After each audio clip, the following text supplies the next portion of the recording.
الحمد لله رب العالمين والعاقبة للمتقين والصلاة والسلام على سيد الأنبياء والمرسلين وعلى آله وأصحابه أجمعين. أما بعد فأعوذ بالله من الشيطان الرجيم. بسم الله الرحمن الرحيم. الذين ينقضون عهد الله من بعد ميثاقه ويقطعون ما أمر الله به أن يوصل ويفسدون في الأرض أولئك هم الخاسرون. صدق الله العظيم. اللهم صل على سيدنا ومولانا محمد وعلى آل سيدنا ومولانا محمد وبارك وسلم. اللهم صل على سيدنا ومولانا محمد وعلى آل سيدنا ومولانا محمد وبارك وسلم. اللهم صل على سيدنا ومولانا محمد وعلى آل سيدنا ومولانا محمد وبارك وسلم. بسم الله الرحمن الرحيم.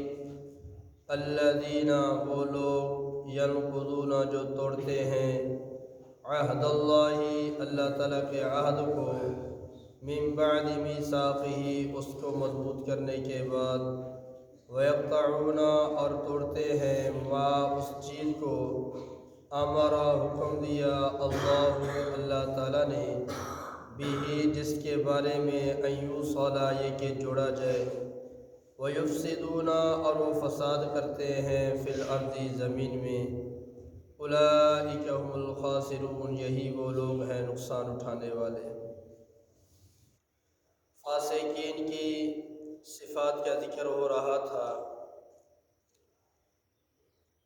پہلی صفت فاسقین کی بیان کی کہ جو اللہ کے عہد کو توڑتے ہیں، اور آج سے کیا مراد ہے وہ ساری بات گزر چکی ہے.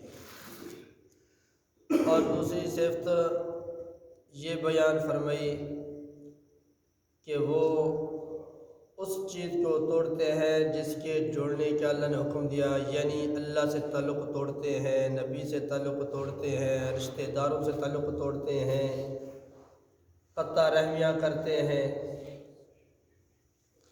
اور تیسری صفت جو اس آیت شریفہ میں بیان کی گئی وہ وَيُفْسِدُونَ فِي الْأَرْضِ، وہ زمین میں فساد کرتے ہیں، زمین میں فساد مچاتے ہیں، یعنی شریعت کے خلاف کام کرتے ہیں، جھوٹ بولتے ہیں، چوریاں کرتے ہیں، قتل کرتے ہیں، زنا کرتے ہیں، جوا کھیلتے ہیں، ناپ تول میں کمی بیشی کرتے ہیں، دھوکہ دیتے ہیں.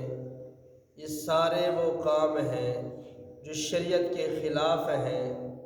جو یہ کام کرتا ہے وہ فاسقین میں شامل ہو جاتا ہے، گناہ گاروں میں، نافرمانوں میں اس کا شمار ہو جاتا ہے. اس کے علاوہ بہت سارے کام ہیں جو شریعت کے خلاف ہوتے ہیں. جو کام بھی شریعت کے خلاف ہوگا وہ فاسقین میں شامل ہو جائے گا. اب دیکھو ایک حدیث شریف میں آتا ہے، ابو داؤد شریف حدیث کی کتاب ہے، نبی پاک صلی اللہ علیہ وآلہ وسلم نے فرمایا جس نے 10 روپے کا کرتا خریدا، یعنی آج کے حساب سے یوں سمجھ لیں جس نے 1000 روپے کا جوڑا خریدا. اب 1000 کا جو جوڑا خریدا اس میں 999 روپے اپنے حلال کے ہیں، 1 روپیہ حرام کا مل گیا. 1000 میں سے 999 روپے اپنے حلال کے ہیں، 1 روپیہ حرام کا مل گیا. وہ سارا جوڑا حرام کا ہو گیا. جب تک وہ جوڑا جسم پہ رہے گا اس کی نماز قبول نہیں ہوگی. اب خود اندازہ لگائیں،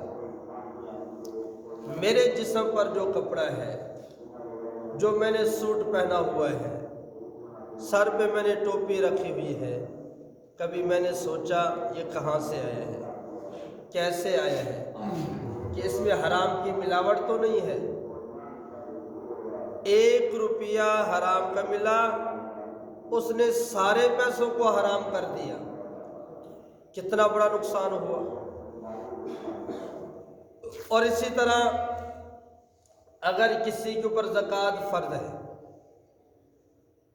اور اس نے اپنے مال میں سے زکوٰۃ ادا نہیں کی، تو زکوٰۃ کرنے سے جو مال پاک ہونا تھا، زکوٰۃ نہ دے کر سارے مال کو ناپاک کر دیا۔ اسی طرح عشر فرض ہے، عشر نہیں دیتے تو سارا اپنا مال جو ہے وہ حرام کر دیتے ہیں، ناپاک کر دیتے ہیں۔ جھوٹ بول کر کمایا، کاروبار میں جھوٹ بول لیا، ذمہ داری میں جھوٹ بول لیا، میرا مداری میں 2 نمبری کر دی، تو اپنے حلال کو بھی حرام کر دیا۔ ابو داؤد شریف میں ایک اور روایت آتی ہے، نبی پاک صلی اللہ علیہ وآلہ وسلم مدینہ منورہ کی غلہ منڈی میں تشریف لے گئے۔ حضور علیہ السلام نے دیکھا کہ غلہ منڈی میں بہت سارے مختلف اجناس کے ڈھیر لگے ہوئے ہیں، گندم کا ڈھیر، مثال طور جو کا ڈھیر ہے، باجرے کا ڈھیر ہے۔ حضور علیہ السلام دیکھ کر بڑے خوش ہوئے۔ ایک بہت بڑا ڈھیر پڑا تھا، حضور علیہ السلام وہاں پہنچے تو بڑے خوش ہوئے۔ جبرائیل علیہ السلام تشریف لے عرض کیا، یا رسول اللہ صلی اللہ علیہ وآلہ وسلم، آپ باہر سے دیکھ کر خوش ہو رہے ہیں، ذرا اندر سے دیکھیں۔ حضور علیہ السلام نے جب اس ڈھیر کو اندر سے دیکھا تو اندر سے گیلا تھا، باہر سے خشک، اندر سے گیلا۔ حضور علیہ السلام نے فرمایا، بھئی یہ کیا کیا تو نے؟ اس نے کہا، اصابتہ السماء، یہ بارش آئی تھی اس وجہ سے گیلا ہو گیا۔ حضور علیہ السلام نے فرمایا، تیرا فرض بنتا تھا اس کو خشک کرنا، اب اس طرح بیچ کر تو دھوکہ دے رہا۔ اس موقع پہ پھر حضور علیہ السلام نے فرمایا، من غش فلیس منا، جو دھوکہ دیتا ہے وہ ہم میں سے نہیں ہے۔ اب تھوڑا انسان سوچ لے، میں دھوکہ دے کر 1000 کما لوں گا، 2000 کما لوں گا، 10,000 کما لوں گا، لاکھ کما لوں گا۔ چوری کی، جھوٹ بولا، دھوکہ دیا، فراڈ کیا، 2 نمبری کی، لاکھ روپیہ کما لوں گا، 10 لاکھ کما لوں گا، لیکن نقصان کتنا بڑا ہو گیا؟ نقصان اتنا بڑا ہوا کہ حضور صلی اللہ علیہ وسلم نے فرما دیا، یہ ہم میں سے نہیں ہے۔ اب ایسے پیسوں کو آگ لگائیں گے جس کے بارے حضور اعلان کر دیں کہ یہ میری امت میں سے نہیں۔ پھر قیامت کے دن حضور نے سفارش نہ کی، حضور نے شفاعت نہ کی، تو پھر 10 لاکھ دھوکے سے کمایا، یہ ہمارے کس کھاتے کے ہوں گے؟ پیران پیر عبد القادر جیلانی محبوب سبحانی قطب ربانی رحمت اللہ علیہ نے اپنی کتاب بنیۃ الطالبین میں 2 چھوٹے چھوٹے واقعے لکھے ہیں، وہ میں عرض کرتا ہوں۔ انہوں نے ایک واقعہ یہ لکھا کہ ایک نیک آدمی تھے، وہ فوت ہو گئے۔ کسی ان کے دوست نے ان کو خواب میں دیکھا، تو اس نے پوچھا، بھی آپ کے ساتھ کیا معاملہ ہوا؟ تو اس نے، نیک آدمی نے کہا، کامیاب تو میں ہو گیا ہوں، لیکن فرشتے مجھے جنت کے اندر داخل نہیں ہونے دیتے، اب جنت کے دروازے سے باہر کھڑا ہوں۔ کیوں؟ کیا معاملہ ہے؟ کیا وجہ ہے؟ کہنے لگا استعرت عبرۃ من الجار فلم تردها، میں نے اپنے پڑوسی سے آریتن ایک سوئی مانگی تھی کہ کپڑے سینے کے لیے، تو وہ سوئی میں ان کو واپس نہیں کر سکا۔ اب فرشتے کہتے ہیں کہ جب تک تیرے وارث وہ سوئی ان کو واپس نہیں کریں گے آپ جنت میں داخل نہیں ہوں گے۔ اب اندازہ لگا، ایک سوئی ضرورت کے لیے لی، بھی میں کام کر کے واپس کر دوں گا، واپس نہ کی، اب وہ سوئی ذریعہ بن گئی جنت میں داخل ہونے سے رکاوٹ کا ذریعہ بن گئی۔ اب اندازہ لگائے، ایک سوئی جنت میں داخل ہونے کا رکاوٹ کا ذریعہ بن گئی، جو ہزاروں روپے کھا کے چلے جاتے ہیں،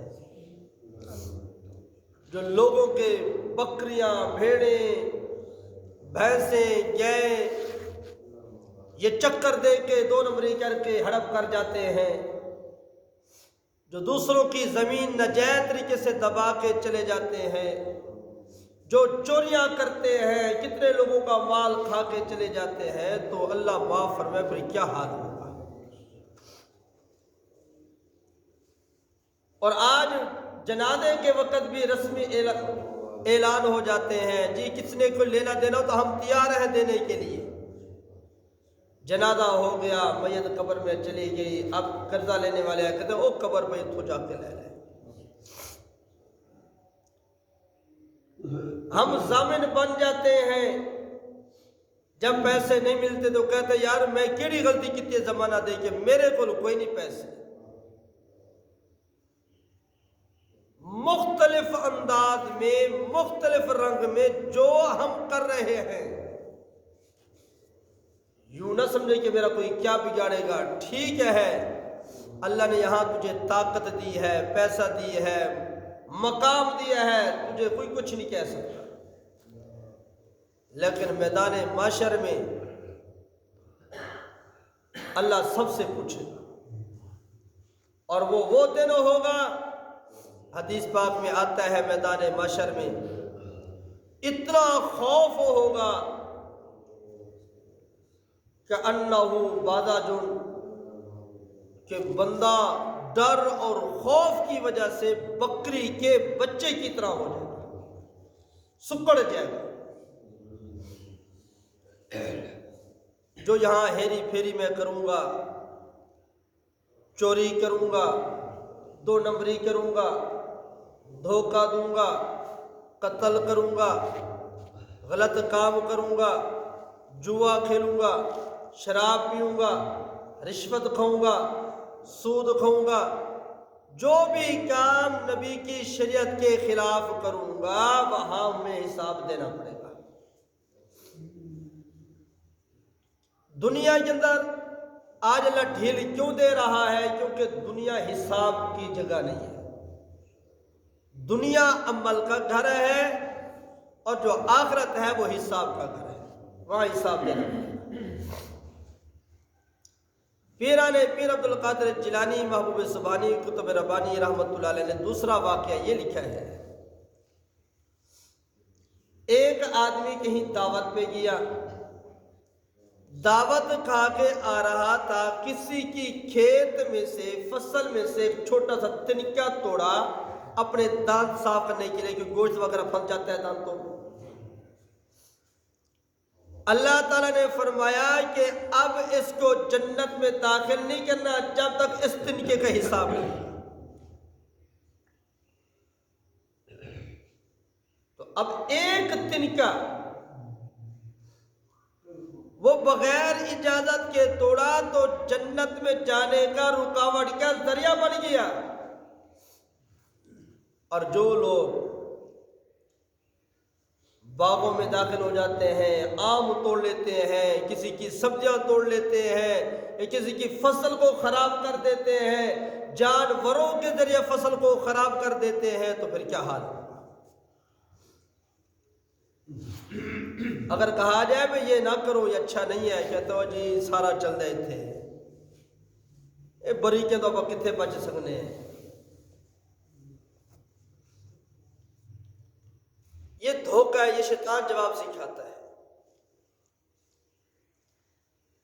امام ابو حنیفہ رحمۃ اللہ علیہ ان کی کپڑے کی دکان تھی، تو کہیں انہوں نے کام کو جانا تھا تو پیچھے اپنے شاگرد کو سمجھا دیا، بیٹا یہ کپڑا اس کی یہ قیمت ہے، اس کی یہ قیمت ہے، اس کی یہ قیمت ہے، لیکن فلاں جو تھان پڑا ہے اس کی قیمت یہ ہے، اس میں یہ عیب ہے، اور یہ عیب بتا دینا، جو بھی لے عیب بتا دینا. امام اعظم امام ابو حنیفہ رحمۃ اللہ علیہ چلے گئے پیچھے، وہ جو تھان تھا وہ گاہک آیا، اس نے خرید لیا، چلا گیا. جب امام ابو حنیفہ رحمۃ اللہ علیہ واپس آئے تو اپنے شاگرد سے پوچھا، ہمیں کیا بنی؟ وہ تھان بک گیا. جی بک گیا. عیب بتایا تھا؟ کہتے میں بھول گیا. انہوں نے فرمایا انا للہ و انا الیہ راجعون. انہوں نے کہا کس طرف کیا ہے؟ کہا انہوں نے کہا اس طرف کیا ہے. انہوں نے تیز رفتار گھوڑے پہ بیٹھے اور وہاں پہنچے، اور جو انہوں نے نشانیاں بتلائی تھیں ان کے مطابق پہچانے کہ یہ بندہ ہے. انہوں نے کہا بھائی آپ نے فلاں دکان سے فلاں تھان لیا ہے؟ انہوں نے کہا ہاں میں نے لیا ہے، خریدا ہے، میں نے پیسے بھی دیے ہیں.